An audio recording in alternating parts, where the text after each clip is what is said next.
My son Trevor raised a glass to my birthday and, smiling, called my life useless.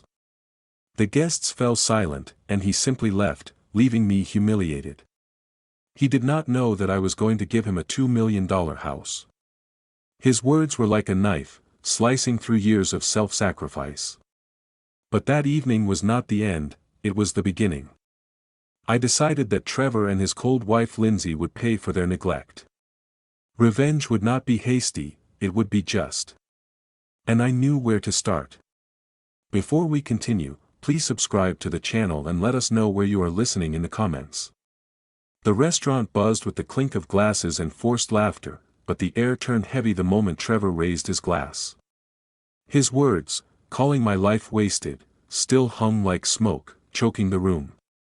I gripped my wineglass, the stem cool against my palm, and forced a smile that felt like a crack in my face. The guests, a mix of Trevor's business friends and a few of my old neighbors, stared at their plates. Silence screamed louder than any insult. Trevor leaned back in his chair, smirking, his tie loosened like he'd already won.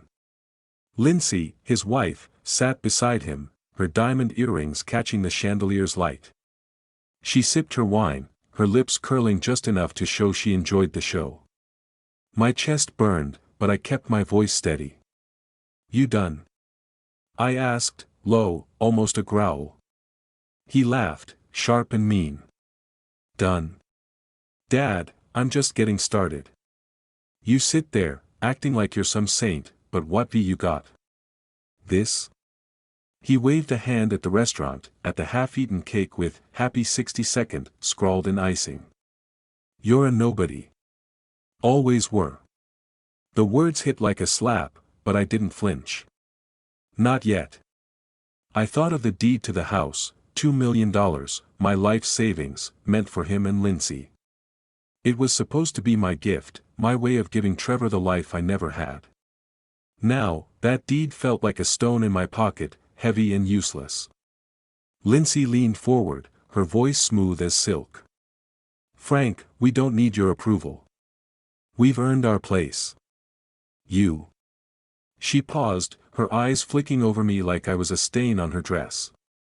"You're just, here." I set my glass down.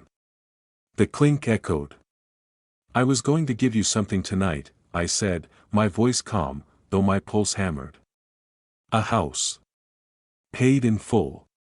But after this?" I looked at Trevor, then Lindsay. "Forget it." The room froze. A woman at the next table gasped. Trevor's face twisted, his cheeks flushing red. "You're lying," he shouted, slamming his fist on the table. Wine sloshed from a glass, staining the white tablecloth like blood. "You? A house? You're too cheap to buy a new car." I didn't answer. I didn't need to. The truth was in my eyes, and he saw it. His rage boiled over, and he stood, knocking his chair back. "You're pathetic, Dad. Always playing the victim. I'm done with you." Lindsay grabbed his arm, her nails digging into his sleeve. "Let's go, Trev. He's not worth it." She shot me a look, cold, dismissive, like I was garbage left on the curb. They stormed toward the door, Trevor's shoes squeaking on the polished floor. The door slammed behind them, the sound sharp as a gunshot. The guests muttered, avoiding my gaze. The waiter hovered, unsure, then started clearing plates. The table was a mess, crumpled napkins, half-eaten food, and that damn cake no one touched. I sat there, alone, the tick of the restaurant's clock drilling into my skull. 62 years, and this was my reward.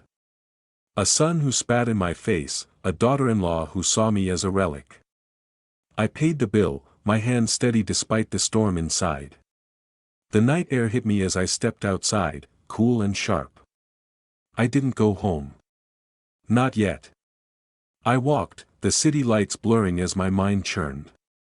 Trevor's words replayed, each one a cut deeper than the last. But something else stirred, a memory, faint but vivid, of a promise I made long ago. A promise to myself. The house was too quiet, the kind of silence that presses on your chest. I sat in the living room, the only light from a lamp that flickered when the wind rattled the windows. In my lap was the family album, its leather cover worn from years of handling. I opened it, and there we were, me, Ellen, and Trevor, smiling at some long-gone picnic. His tiny hand clutched a balloon, his grin wide enough to break your heart. I traced the photo, my thumb smudging the edge. Where had that boy gone? My mind slipped back, unbidden, to the day I sold my old Honda. It was a beat-up thing, but it ran, and I loved it. Trevor was 18, accepted into a college I couldn't afford. I stood in the driveway, watching the buyer drive it away, the cash in my pocket feeling like a betrayal. That money paid for Trevor's first semester. He hugged me that night, his voice thick with promise. "I'll make you proud, Dad. I'll pay you back." I believed him. God, I believed him. I flipped a page. Another photo, Trevor at graduation, his cap tilted, his smile cocky. I'd worked double shifts at the firm, crunching numbers until my eyes burned, to cover his tuition. When his first business flopped, a tech startup he swore would change the world, I bailed him out. Wired him 50 grand without a second thought. He called me his hero then. Said he'd never forget it. The album felt heavier now. I turned another page, and there was Ellen's funeral. Trevor stood apart, checking his phone while I shook hands with mourners. He didn't stay long. "Got a meeting, Dad," he mumbled, and left me in that empty church. I hadn't cried that day. I didn't know how. The silence in the house grew louder, broken only by the creak of the floorboards. I closed the album, my fingers lingering on the cover. All those years, I told myself it was worth it. Every late night, every missed vacation, every dream I shelved, they were for him. For Trevor. And what did I get? A son who called me a failure in front of a room full of strangers. My gaze drifted to the wall, to the clock Ellen loved. Its ticking was relentless, each second a reminder of time I couldn't get back. I stood, the album sliding to the couch. Enough. I'd spent too long waiting for Trevor to be the son I raised. He wasn't that boy anymore. Maybe he never was. I crossed the room to my desk, the floor cold under my socks. My laptop sat there, its screen dark. I opened it, the blue light harsh against the dim room. My hands hovered over the keys. I didn't know exactly what I was looking for, but I knew one thing: I wasn't going to sit in this silence anymore. Not tonight. Not ever again. The laptop's glow lit my face, casting shadows on the walls of my study. The clock on the shelf ticked, steady as a heartbeat, urging me forward. I typed Trevor's name into the search bar, my fingers deliberate. Articles popped up, his name tied to a string of business deals, each shakier than the last. One headline caught my eye: "Local entrepreneur faces scrutiny over unpaid debts." I leaned closer, a grim smile tugging at my lips. So, Trevor was in trouble. Good. I scrolled, piecing together the mess he'd made. His latest venture, some fintech startup, was bleeding money. Investors were pulling out.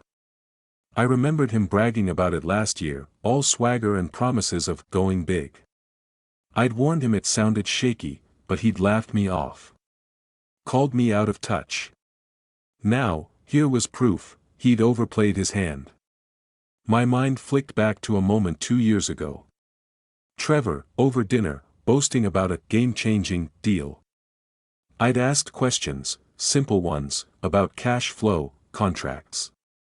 He'd snapped, told me to stick to my boring spreadsheets. I'd let it go. I always let it go. Not anymore. I grabbed my phone and dialed Jack, an old friend from my days as a financial consultant. He picked up on the second ring, his voice gravelly but warm. "Frank? Hell, it's late. You okay?" "I need a favor," I said, keeping my tone even. "Trevor's business. I want details. Off the record. Jack paused, then chuckled. Your kid's been playing with fire, hasn't he? I've heard whispers. Give me a day, I'll dig up what I can. He's not my kid anymore, I said, the words sharper than I meant. Jack didn't push. He promised to call tomorrow and hung up. I set the phone down, my pulse steady for the first time in hours. I pulled a notepad from the drawer, the paper crisp under my pen. I wrote, Trevor, debts. Bad deals. Then, Lindsay, image, social media. She was an influencer, her life a curated lie on Instagram. One crack in that facade, and she'd crumble. I'd seen her type before, people who lived for likes, not truth. Her weakness was as clear as Trevor's. The pen scratched as I jotted ideas. Quiet moves, nothing flashy. I wasn't some cartoon villain. This was about justice, about showing them I wasn't the nobody they thought. I'd spent decades building a life, a fortune, while they squandered theirs. They'd underestimated me. That was their mistake. I stood, crossing to the study's door. I closed it, the click solid, final. The room felt different now, like a war room instead of a refuge. The clock ticked on, but it didn't bother me anymore. It was counting down to something new. I sat back at the desk, my eyes on the screen. A new article loaded, a photo of Trevor shaking hands with some investor, his smile all teeth. I clicked it, and there it was, the first thread to pull. The library's reading room smelled of old paper and dust, the kind of scent that clings to your clothes. I sat at a corner table, surrounded by stacks of financial journals, their pages yellowed and crisp. The clock on the wall ticked, each second a nudge to keep digging. My laptop hummed softly, open to a database of business filings. Trevor's name glared back at me from the screen, tied to a sinking ship of a company. I jotted a note, overleveraged. Investors fleeing. My pen, its grip worn smooth, scratched against the paper. I'd spent decades analyzing numbers, spotting cracks in deals others missed. That skill, dormant since retirement, woke up now. Trevor's business was a house of cards, big promises, no substance. I found an article buried in a trade journal, detailing a shady loan he'd taken to prop up his startup. The terms were predatory, the kind that bury you. I smiled, thin and sharp. He'd always been reckless, but this was a gift. My mind flicked to a dinner last spring. Trevor, glass in hand, bragging about a bulletproof deal. I'd asked about the lender, and he'd snapped, told me to mind my own business. I should have pushed harder. Instead, I'd paid for his wine. Never again. I pulled out my phone and called Jack. He answered, his voice low, like he was in a meeting. Frank, you're obsessive, he said, half joking. What now? Tell me about Trevor's loan, I said. The one from that offshore outfit. Jack sighed. It's a mess. High interest, tied to some sketchy firm. He's missed payments. Word is, they're circling. And there's talk of an ethics probe, something about fudged numbers. He paused. You sure you want to go down this road? I'm sure, I said, my tone flat. Jack promised more details and hung up. I leaned back, the chair creaking. An ethics probe. That could ruin him. The library was quiet, save for the rustle of pages and the hum of a fluorescent light. I crossed to the copier, feeding it an article about Trevor's deal. The machine whirred, spitting out pages that felt like ammunition. Back at my table, I sifted through Lindsay's world next. Her Instagram was a shrine to perfection, designer bags, curated brunches, sponsored posts. But the comments told another story, brands dropping her, whispers of inflated follower counts. One scandal, and her empire would crack. I stacked the documents, their edges uneven, and slid them into a folder. The clock read 3:17 p.m. Time was moving, and so was I. Outside, the wind howled, rattling the library's glass doors. I stepped through them, the folder under my arm, and headed to a cafe down the street. My next move was close, so close I could feel it. The cafe's corner booth was dim, the kind of spot where no one looks twice. My laptop screen glowed, a VPN masking my tracks. The air smelled of burnt coffee and pastries gone stale. I typed carefully, crafting an email to one of Trevor's investors, a man named Hargrove, known for cutting losses fast. The subject line was simple: concerns about your investment. Attached were scanned copies of the loan agreement and that damning article. No signature, no trace. Just facts. I hovered over the send button, my finger steady. This was it, the first cut. I thought of Trevor's smirk at my birthday, his voice calling my life wasted. He'd laughed then. Let's see him laugh now. I clicked. The email vanished into the ether, a silent arrow aimed at his heart. My mind drifted to a moment years back, Trevor crowing about his genius deals. I'd warned him about shady partners, but he'd brushed me off. You're stuck in the past, Dad, he'd said. Stuck. Maybe I was. But I knew how to play clean and quiet, skills he never learned. My phone buzzed, snapping me back. Trevor's name flashed on the screen. I let it ring twice, then answered, my voice calm. What?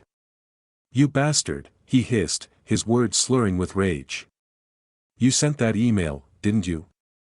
Hargrove just pulled out. My deal's tanking. I leaned back, the booth's vinyl creaking. I don't know what you're talking about, I said, each word measured. Sounds like your mess caught up with you. Don't play dumb, he shouted. I heard a crash, something glass, maybe a bottle. You're trying to ruin me. You're doing that yourself, I said, and hung up. My pulse was steady, my hands cool. I checked my inbox. A reply from Hargrove's assistant: Mr. Hargrove is reviewing the materials and has paused all commitments. Perfect. The cafe's clock ticked, its hands creeping toward evening. Trevor's thread echoed, but it was empty. He was scrambling, and I was just starting. Lindsay was next. Her sponsors wouldn't like what I'd found about her authentic brand. I closed my laptop, the screen's light fading. The door jingled as I stepped outside, a small recorder in my pocket, its weight a promise of more to come. The knock on my door was sharp, like a hammer on steel. I knew who it was before I opened it. My hand brushed the recorder in my pocket, its button already pressed. The living room was dark, save for a flickering lamp that cast long shadows on the walls. I opened the door, and there they were, Trevor, his face red and twisted, and Lindsay, her eyes cold as frost. The scent of her perfume, sharp and floral, hit me like an insult. You've gone too far, Trevor spat, pushing past me. His shoes scuffed the hardwood. Lindsay followed, her heels clicking, her purse clutched like a shield. I closed the door, the click loud in the tense air. Sit, I said, gesturing to the couch. They didn't. Trevor paced, his fists clenched, while Lindsay stood rigid, her lips a thin line. You tanked my deal, Trevor said, his voice low, dangerous. Hargrove's gone, and now the bank's calling. You owe me, Dad. Fix this. I crossed my arms, my face a mask. Oh, you. After what you said. You called me nothing. Lindsay stepped forward, her voice smooth, practiced. Frank, let's be reasonable. We're family. You don't want to hurt Trevor's future, do you? Her smile was fake, her eyes calculating. I saw right through her. Family? I said, my tone ice. Family doesn't humiliate each other in front of strangers. Trevor slammed a hand on the wall, the sound sharp. Enough games. Give me the money to cover the loan, or I'll make sure everyone knows what a selfish old man you are. I didn't flinch.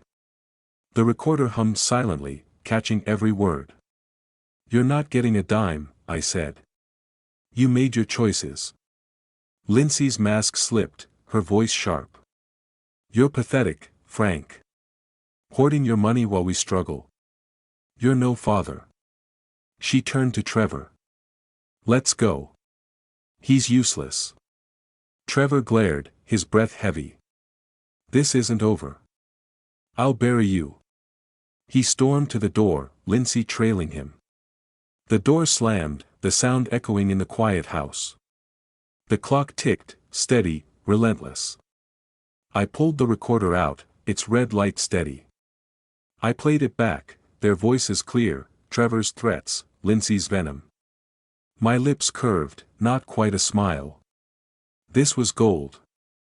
I sat at my desk, the recorder beside my laptop. The screen woke with a soft glow, and I opened a new file. Trevor and Lindsay thought they could bully me. They were about to learn how wrong they were. The lawyer's office was cramped, the air thick with the scent of ink and old coffee. Papers teetered in stacks on the desk, and a window AC unit rattled like it was on its last legs. I slid a USB drive across to Richard, my old friend and occasional legal counsel. His gray eyebrows lifted as he plugged it into his laptop. The clock on his wall ticked, each second a reminder that time was my ally now. I leaned back in the creaky chair, my notebook open, its pages filled with precise, inked steps. Richard played the recording, Trevor's threats, Lindsay's venom. His frown deepened with every word.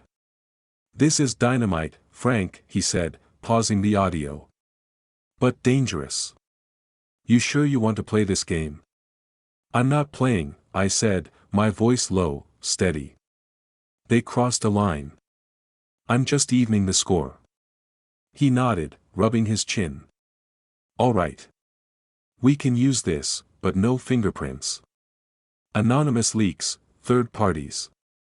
You're too close to this." He jotted a note, his pen scratching. "What's the endgame?" I didn't answer. Not fully.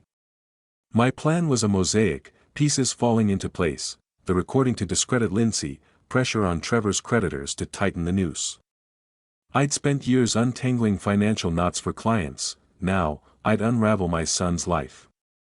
"Just make sure it's airtight," I said. Back home, the house was silent, save for the clock in the hall. Its ticking felt like a pulse, steady and sure. I sat at my desk, the notebook open. Step 1, alert Trevor's creditors about his missed payments, using public records to nudge them into action. Step 2, leak Lindsay's recording to a rival influencer, someone hungry enough to expose her.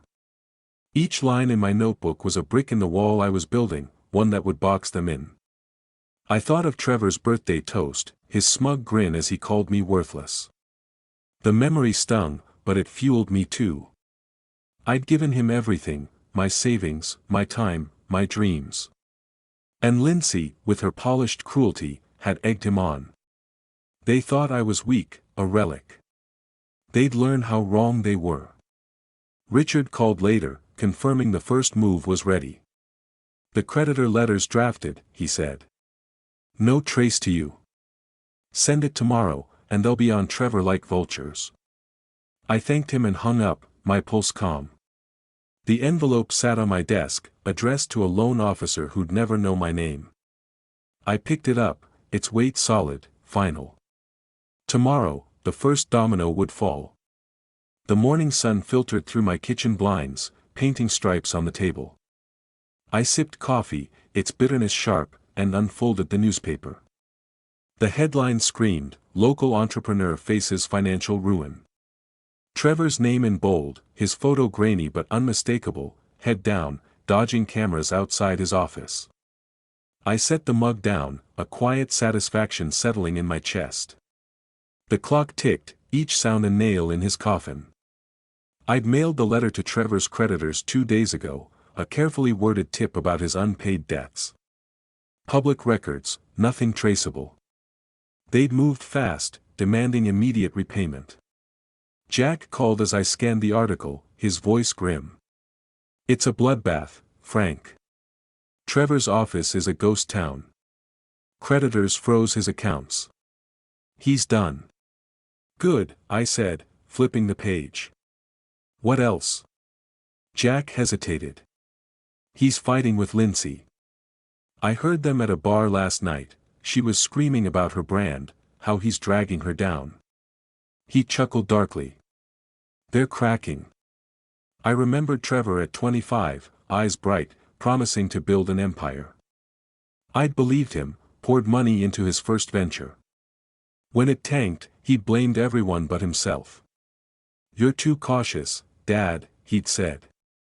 Cautious. That caution was my weapon now. The article detailed Trevor's fall, investors bailing, contracts cancelled, a lawsuit looming. I leaned back, the chair creaking. Every word was a brick I'd laid, every failure a step closer to justice. Jack's voice cut through my thoughts. You didn't hear this from me, but Trevor's begging for a bailout. No one's biting. Let him beg, I said, and hung up. I opened my laptop, the screen waking with a soft glow. Social media buzzed with Trevor's name, mocking memes, angry comments from former partners. He was unraveling, and I was watching from the sidelines, untouched. But Lindsay was still standing, her Instagram a facade of calm. That wouldn't last. I thought of the recording, her voice dripping with contempt. One move, and her sponsors would scatter. I clicked to a rival influencer's profile, someone with a grudge and a big audience. My fingers hovered over the keyboard, ready to strike. The living room was dark, the only light from my laptop screen. I'd sent the recording to a blogger named Kaylee, a rival who'd clashed with Lindsay online. The email was anonymous, the file untraceable. Now, I scrolled through Lindsay's Instagram, her latest post a desperate plea, ignore the lies. I'm still your girl. The comments were brutal, fans turning, sponsors silent. Her phone, I imagined, was dark, its screen a mirror of her fading influence. The clock on the mantel ticked, counting down her reign. Kaylee had moved fast. She'd posted the recording last night, Lindsay's voice clear, he's useless, pathetic. The clip spread like fire, racking up views. Brands dropped Lindsay within hours, their logos vanishing from her profile. I leaned back, the couch creaking, and let a small smile form. She'd called me invisible at a party once, her laugh sharp as glass. Invisible. Not anymore. I thought of that night, her standing by Trevor, both of them mocking me in front of their friends. I'd swallowed the hurt, gone home, sat in this same room.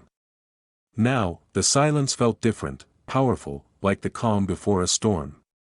I refreshed the page. A new post from Lindsay, a shaky video, this is a misunderstanding. I'm not that person.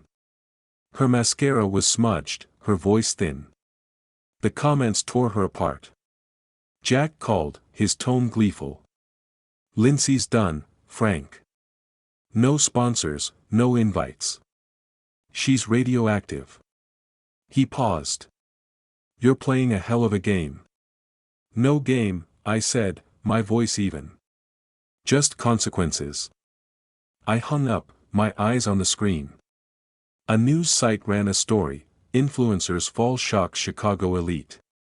Lindsay's photo, her smile forced, stared back. I closed the laptop, the click sharp in the quiet house. I stood, stretching, and glanced at the clock. Late, but I wasn't tired. Trevor and Lindsay were cornered, their lives crumbling under the weight of their own greed. I'd planned every step, and it was working. But I wasn't done. Not yet. A knock at the door broke the silence, hard and urgent. My pulse quickened, but I didn't flinch. I knew who it was. I crossed the room, my step steady, and reached for the handle. The knock came again, harder, rattling the doorframe. I stood in the dim hallway, the clock on the wall ticking like a metronome. My hand rested on the knob, steady, as I opened the door.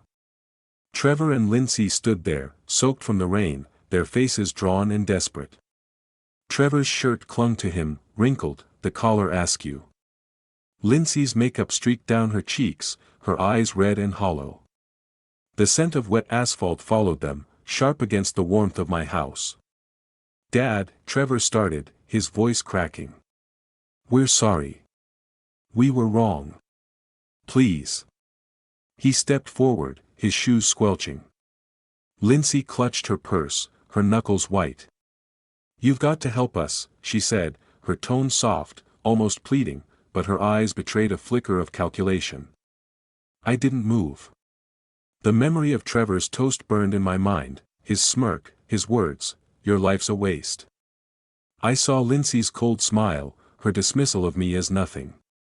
Now, here they were, broken, begging. "Help you?" I said, my voice low, even. "After what you did?" Trevor's face twisted. "We lost everything. The business, the sponsors, everything's gone." His hands shook, and he ran one through his wet hair. "You did this, didn't you? But I'm your son. You can't just destroy me." Lindsay touched his arm, her voice smoother. "Frank, we're family. You're better than this. Let's fix it together." Her words were honey, but they rang hollow, like a script she'd rehearsed. I stepped back, my gaze hard. The clocks ticking filled the silence. "You made your choices," I said. "You spat on everything I gave you. Family? You don't know the meaning of it." Trevor lunged forward, his voice rising. "You're heartless. You ruined us." I held up a hand, stopping him cold. Lindsay grabbed his sleeve, her nails digging in, but her eyes stayed on me, searching for a crack. She found none. "Get out," I said, each word deliberate. "You're not welcome here." Trevor's jaw dropped, his breath ragged. Lindsay's face hardened, her mask slipping. "You'll regret this, Frank," she hissed, but her voice trembled. I opened the door wider, the rain's patter loud against the porch. They hesitated, then turned, Trevor muttering under his breath. The door closed with a heavy thud, locking them out. The silence that followed was thick, unbroken except for the clock's steady rhythm. I walked to the living room, my steps slow. On the mantel sat a framed photo of Emily, her smile soft, timeless. I touched the glass, my fingers lingering. "You'd have hated this, Em," I murmured. "But it's done." The weight of the night settled, but it wasn't heavy. It was final. The sun blazed over the community center, its lawn dotted with balloons and banners. A crowd milled about, their chatter warm, excited. I stood at a podium, the microphone cool in my hand, a bronze plaque gleaming behind me, Emily Greenwood Foundation. The air smelled of fresh grass and hope. The clock tower nearby ticked, its sound faint but present, a reminder of time moving forward. I cleared my throat, the crowd quieting. "This foundation," I said, my voice steady, "is for families who need a hand up. For kids who deserve a chance. It's Emily's dream, and today, it's real." Applause erupted, hands clapping, faces smiling. I scanned the crowd, neighbors, strangers, a few old colleagues. No Trevor. No Lindsay. Just people who believed in this. Emily's face flashed in my mind, her laugh bright as we planned a future of giving back. We'd never gotten there together, but I was here now, honoring her. My chest tightened, but I pushed through, shaking hands as people approached. A young mother thanked me, her son clutching a scholarship letter.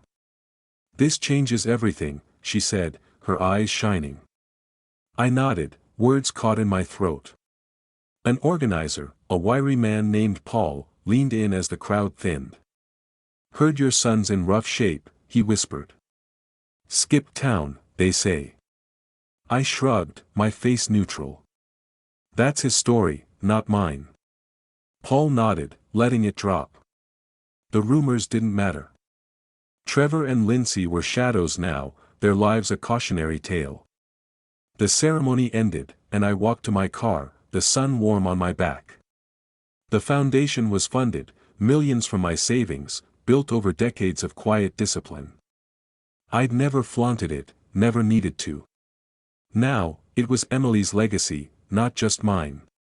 The thought steadied me, like a hand on my shoulder. I reached my car, pausing at the mailbox nearby. A single envelope waited, the handwriting unmistakably Trevor's. My fingers brushed it, the paper rough. I slipped it into my pocket, unopened. The clock tower chimed, its notes carrying on the breeze. I wasn't ready to read his words, not yet. Maybe not ever. The memorial garden was quiet, the stone marker for Emily glowing in the fading light.